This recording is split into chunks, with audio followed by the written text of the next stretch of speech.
Alright, hello, I'm back again with this time using a tape diagram to help us solve things that look like this. Equations that look all icky and gross. Okay, so if you remember what a tape diagram is, it's this thing. We have a giant box, right?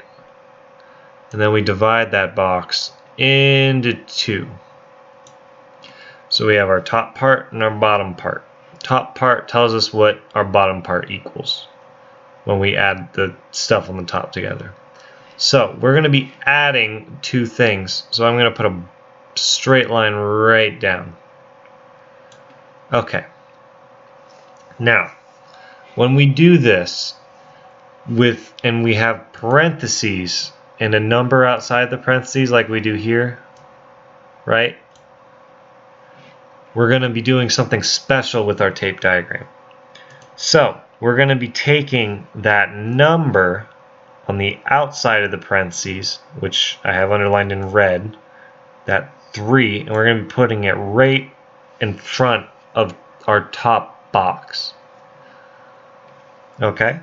And then we're going to be taking each of our terms, one of which I'll underline in orange, so that X, and we're going to put it over another one of our boxes, and then we'll do the same with our other number in parentheses, and we'll put it over another box. So now we see we have almost all of our numbers in our tape diagram. So what about that last number that we have? What about this -3?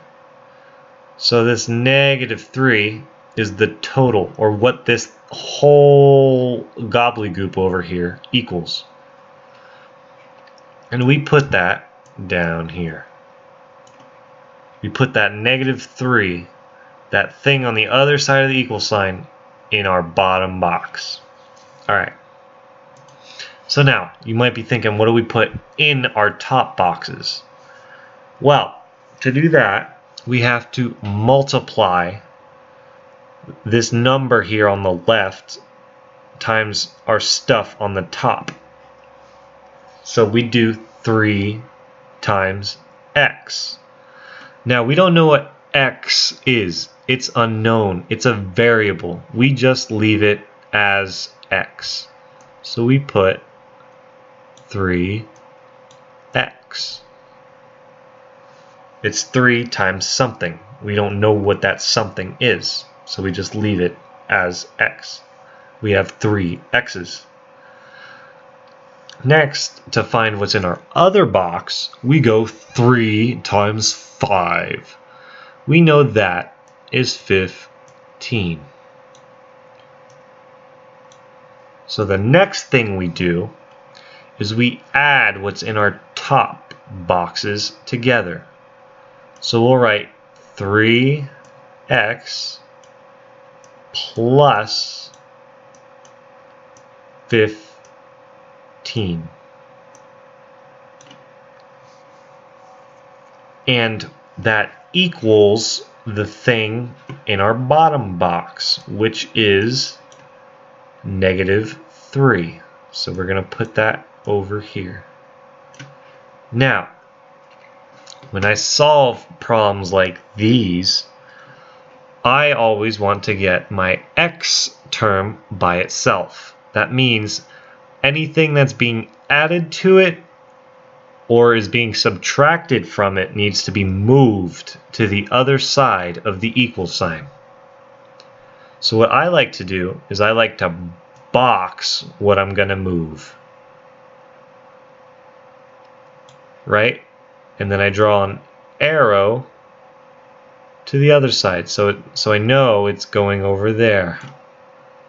So when I move it to the other side, I'm going to do the opposite operation, or I'm going to do the opposite of adding 15 in this case. So the opposite of adding is subtracting. So I'm going to be subtracting 15 on this side when I move it over. So when I move it, this 15, this positive 15 over, that means it's going to go away, or it's not going to be on this side of the equal sign. It's going to go away. And it's going to look just like this. The 3x is going to be all by itself. Now,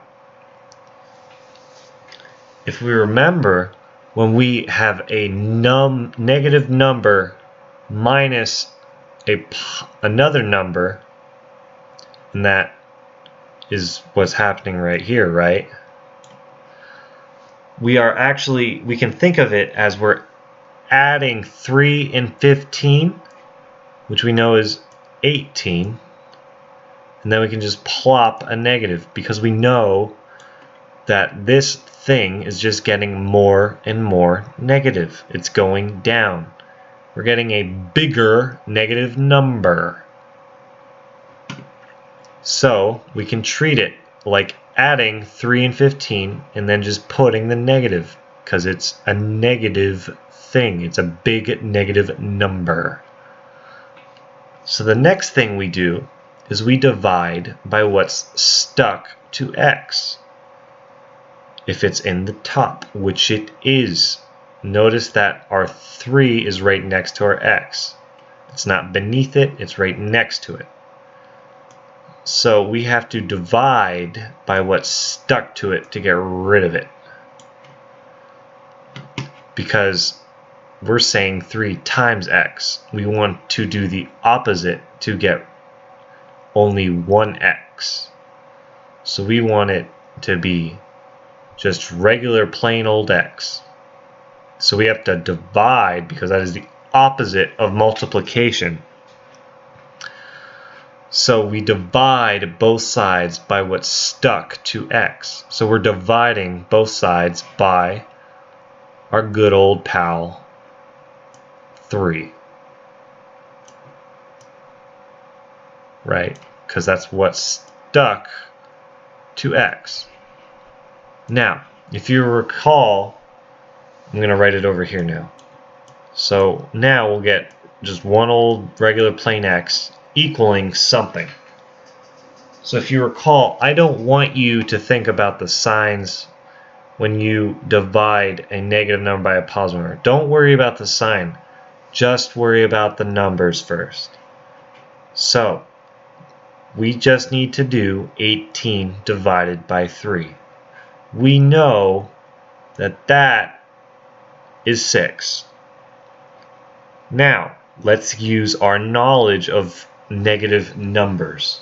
When we divide a negative number by a positive, we only have one negative, right? So that means we are negative.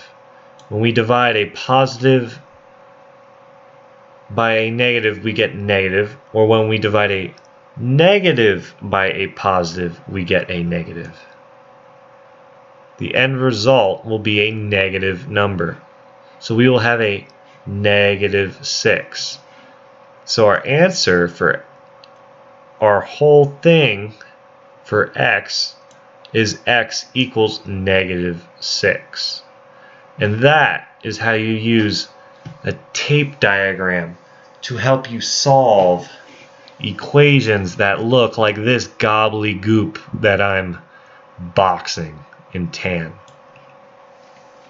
Alright, so I hope this video helped, and I'd like you to have a good rest of your day, okay?